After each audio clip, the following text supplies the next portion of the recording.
Welcome to Drift into Dreaming, the podcast where we unwind, relax, and drift gently into sleep. My name's Luna, and it's a pleasure to be your host tonight. Thanks so much for tuning in. Tonight, we journey to the Italian island of Ponza, west of the mainland.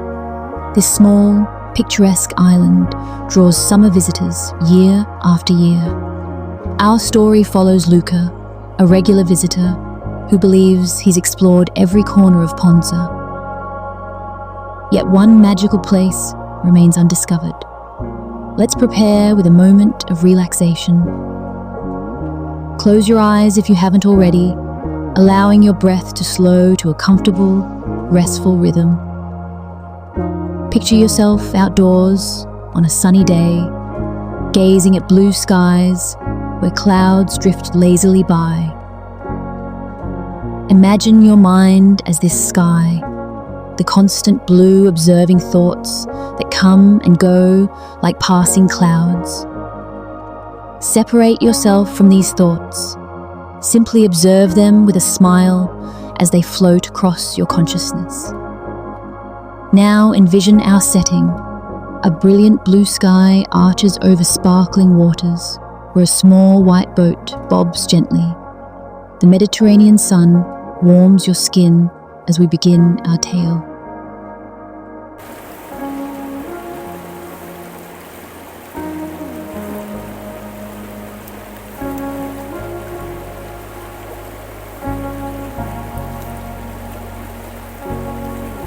The white boat glows in the intense sunlight. A man floats nearby, barely swimming, just treading water contentedly before rolling onto his back. Eyes closed in perfect relaxation. On the boat, a younger man naps in the shade, occasionally stirring before the rocking waves lull him back to sleep. This is Luca's dream: sea, sunshine, and pure tranquility. He returns to Ponza every summer, feeling it as a second home. As his ferry approaches, he imagines all who made this journey before him. In ancient times, Ponza was both paradise and place of exile. Roman emperors banished relatives here. Far from political intrigues, Neolithic settlers arrived thousands of years earlier.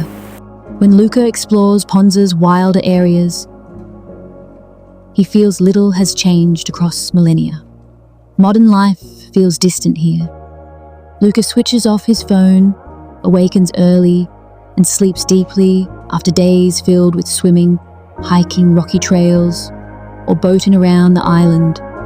He stays in a hillside house with breathtaking views, sometimes with friends, but now alone for these final days. His solo mornings follow comforting routines.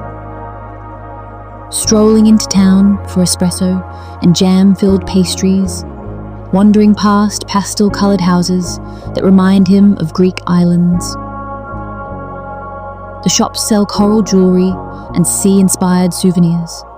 Cafes advertise fresh seafood pasta. Colourful towels dry on apartment balconies.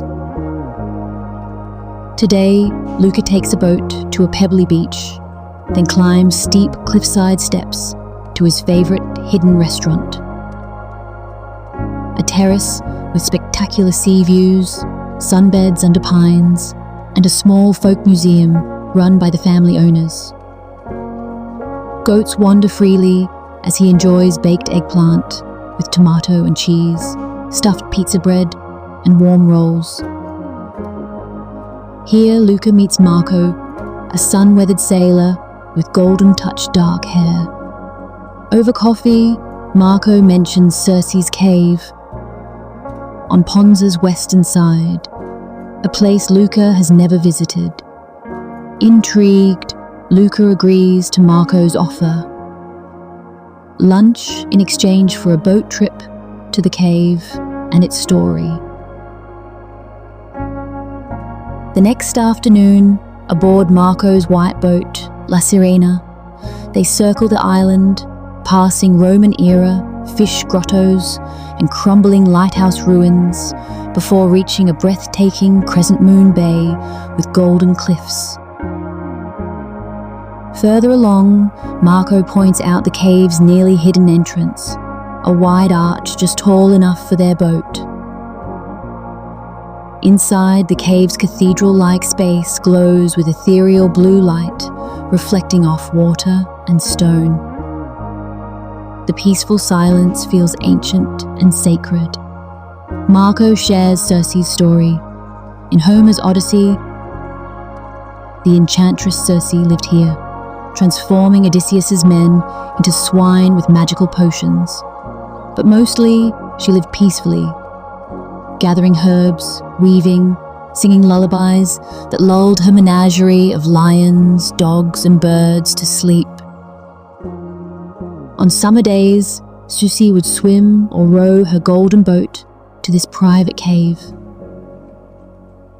Floating in its center, she'd daydream, compose spells, or fall into trances where inspiration came like bubbles rising in water. Sometimes she simply slept, rocked by gentle waves. As Marco finishes the tale, Luca feels the cave's magic. Time seems suspended. When Marco swims in the luminous water, Luca lies under the awning, lulled by the rocking boat.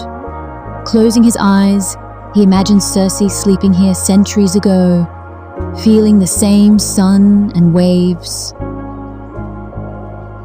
Drifting to sleep, Luca dreams golden dreams, cradled by the sea as Circe once was, warm, weightless, and perfectly at peace.